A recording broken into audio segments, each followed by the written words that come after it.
Eu sou o Dr. Buzaide, diretor médico-geral do Centro de Oncologia da BP e membro do comitê gestor do Centro de Oncologia do Hospital Israelita Albert Einstein.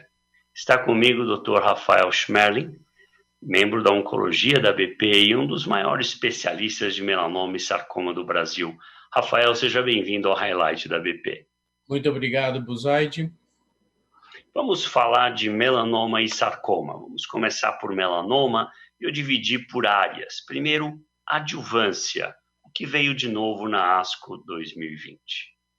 Buzaide, nós tivemos nessa ASCO a atualização de 2 estudos bastante importantes, o COMBI-AD, agora com 5 anos de seguimento, e sem novidades aqui. Basicamente, o benefício se sustenta, a gente está falando aí de 4 anos de benefício após a interrupção do tratamento, então isso é muito importante.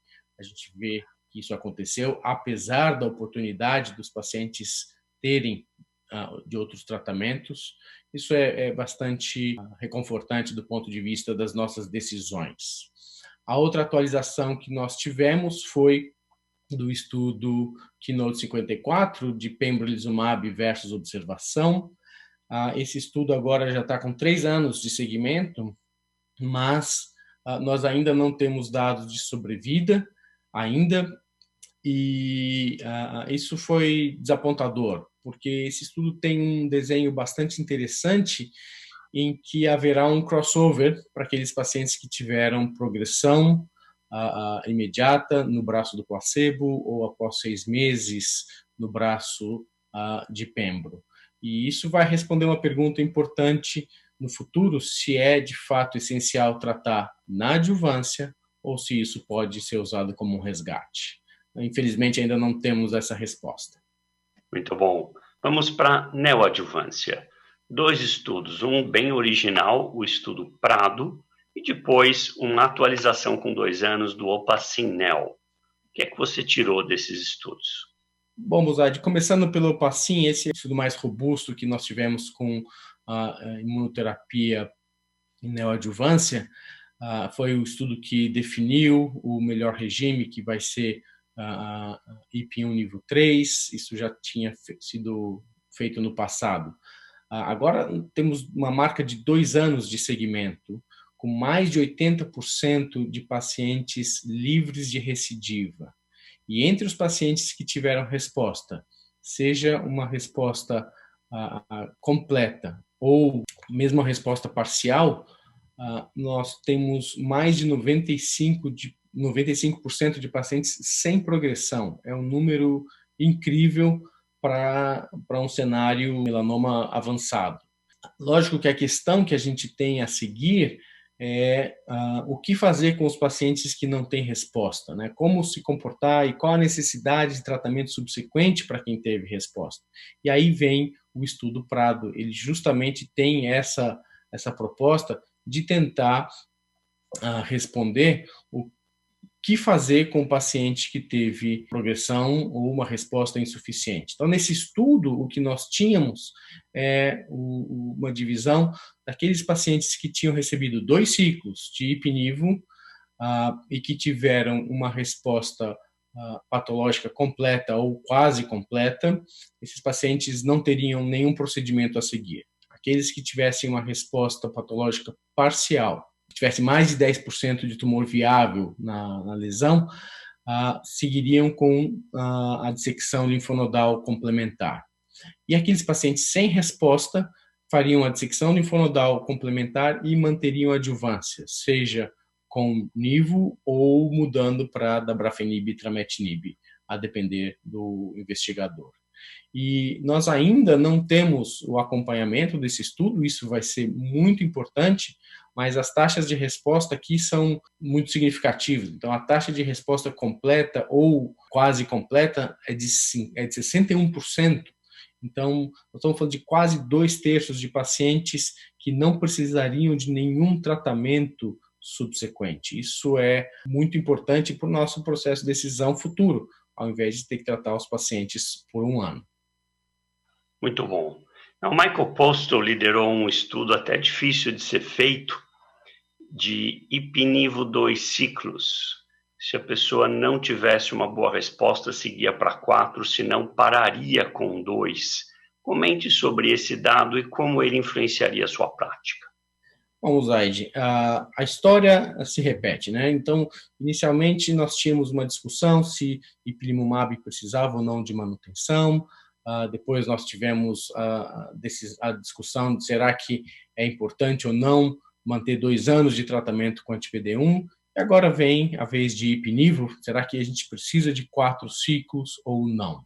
O estudo foi muito interessante porque eles pegaram pacientes que após 2 ciclos tiveram uma avaliação, quem tivesse um crescimento maior do que 4% seria considerado como o tumor que cresceu e menos do que 4% sem crescimento. Desses pacientes que tiveram crescimento de tumor, a gente está falando aqui de 32%, nenhum teve uma resposta a seguir. Então, isso é bastante importante, porque talvez o conceito de pseudoprogressão não seja válido para ipinivo. É lógico que alguém já vai ter ouvido falar de um caso, eu mesmo tenho um pessoalmente, mas de forma geral não dá para contar com isso. A taxa de resposta final do estudo foi de 60%, muito próximo do estudo original, o que também nos reforça que a gente não precisa fazer os 4 ciclos, uma vez que o paciente tenha resposta precoce.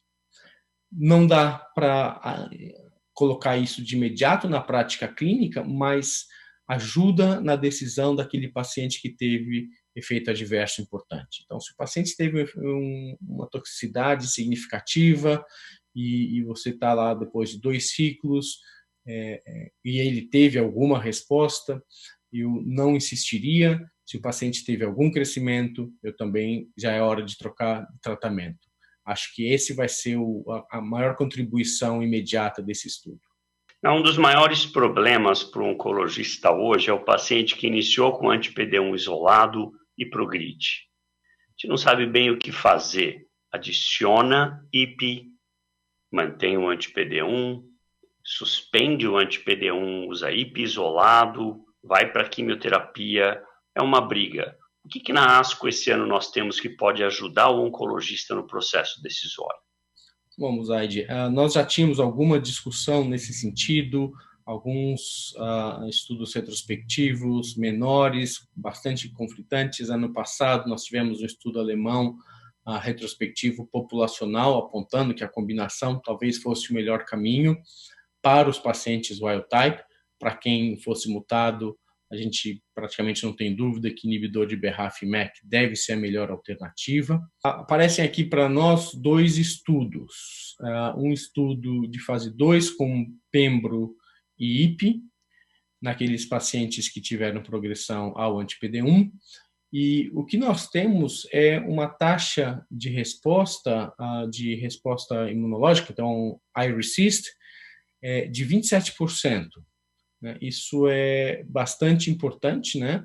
E uma sobrevida global ao final de 3 anos na ordem de 40%. A sobrevida livre de progressão em 3 anos de 20%. É bastante interessante, a gente tem essa expectativa aí de maior atividade da combinação, mas isso, lógico, precisaria de um estudo randomizado que nós ainda não temos. O que nós temos é mais um estudo retrospectivo importante, feito na Austrália, com um número considerável de pacientes, em que a gente vê uma taxa de resposta aqui, de novo, na ordem de 30%. Isso de novo, é difícil, não é comparável entre estudos, mas existe algum acúmulo de dados sempre na mesma direção, sugerindo que a combinação deve ser a melhor estratégia para quem progrediu ao PD1. Melanoma de mucosa não é, obviamente, um melanoma de pele. Ele é mais difícil, menos sensível a checkpoint inhibitor. E foi atualizado o CheckMate 067 para o subgrupo de melanoma de mucosa. E também tem um estudo chinês que a mim chamou muito a atenção. Você pode comentar sobre esses estudos? Vamos começar pelo CheckMate. Vamos iniciar pelo CheckMate. Comparou, então, os 3 braços de ipinivo, nivo ou IP isolado. E aqui o que nós vemos é uma taxa de resposta nos pacientes que receberam ipinivo e tinham melanoma de mucosa de 43% e com nivo 30%. Quando você compara com a população total, a população global teve 58% de taxa de resposta. Então, se você comparar com mucosa, a mucosa perde mais ou menos em 1/3. A sobrevida livre de progressão foi de 29% em 5 anos e 36% de pacientes vivos, apontando, Zaid, que provavelmente essa é a melhor alternativa em relação, se você vai usar imunoterapia, é usar a combinação. Melhor taxa de resposta, melhor taxa de sobrevida livre de progressão e sobrevida global, com lógico, o cuidado de que isso não é uma análise pré-planejada, os números são pequenos, mas é difícil a gente ter um estudo com tantos braços em melanoma de mucosa.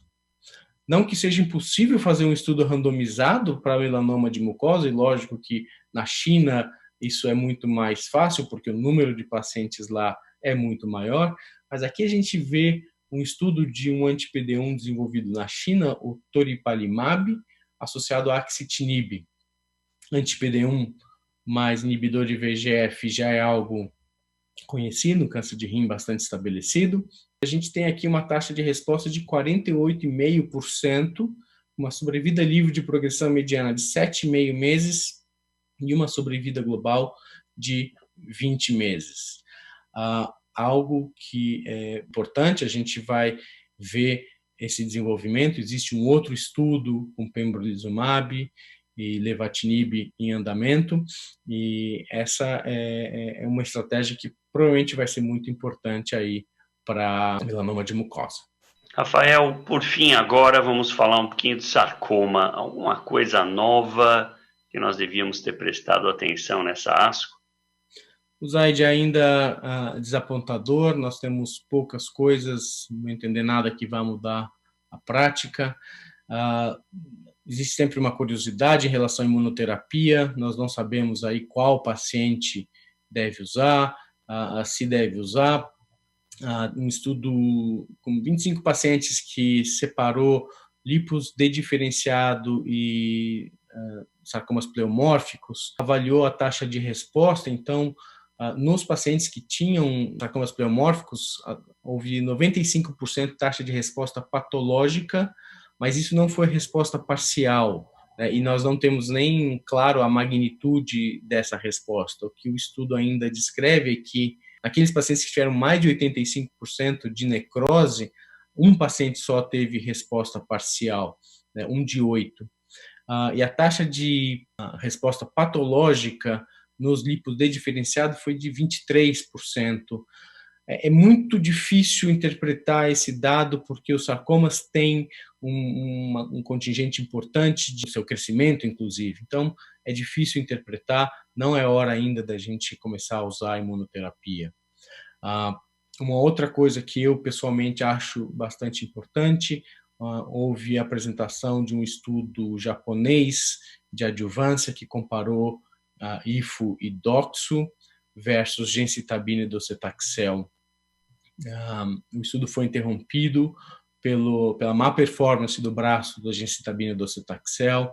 Acho que é mais um dado, mais um reforço para que gemcitabina e docetaxel não sejam utilizados em substituição a antracíclico, muito menos na adjuvância. Essa talvez seja a informação mais importante para que a prática se reforce no que a gente já sabe. Excelente, Rafael. Então, sarcoma, infelizmente, pouca coisa nessa ASCO. Obrigado mais uma vez pela sua participação.